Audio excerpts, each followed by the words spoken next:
Hammaga assalomu alaykum. Bizlarda keyingi navbatdagi satadan zdaniyamiz, uyimiz ham biznesga moslashgan katta zdaniya. Uglovoyda joylashgan, o'zi ham yer maydoni 30 sotik.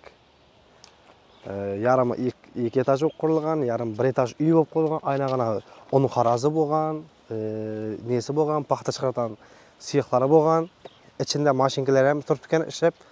Hamma narsasi tayyor.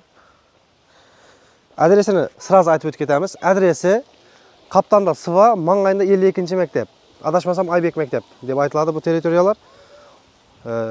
Kalsoydan o'tib kirib kelasizlar. Kalsoydan Buyurnidan chiqishdan o'ngga qarab qayrilib ketasizlar. Shu yerdan примерно 2 kilometr yurgandan keyin chepga ko'cha chiqadi 52-mektepga qarab.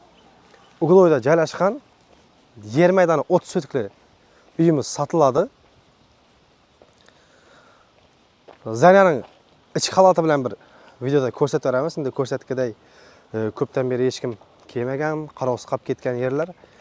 Shundan yanday barincha ko'rsat degan klientlarimiz uchun ichkarilarini ko'rsatib beramiz.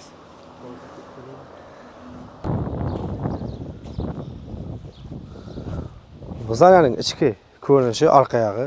Endi bu yoq qismi paxta sex bo'lib ishlagan ekan. Bu yog'ida menimcha un xoraz bo'lgan. Xorazning texnikalari turibdi. Bu yoqda paxta chiqaradigan nelar mashinkalar turibdi. Mana ichida shunga o'xshash stanoklar bor ekan, temir tersaklari, bu ustidan so'ng nelari bor ekan. Yer maydoni aytganimizdek 30 sotik uglovoyga tushgan. Ichidim keng.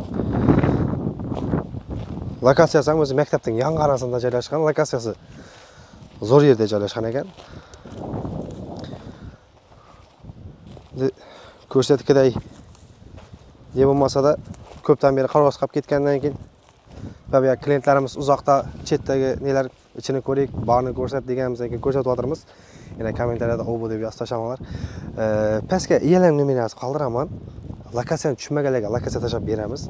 Kelib o'zingiz joy ko'rib, baholari bilan tanishib, ichida novusi bor, novusi qoladi.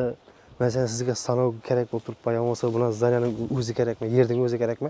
Egasi bilan bemalol gaplashib, kelishib olaverasizlar. Egalar nomeri pastda yozilib turadi. Baholarni egasi bilan kelishib olaverasizlar. Sizlar bilan men ixtiyorim uchun.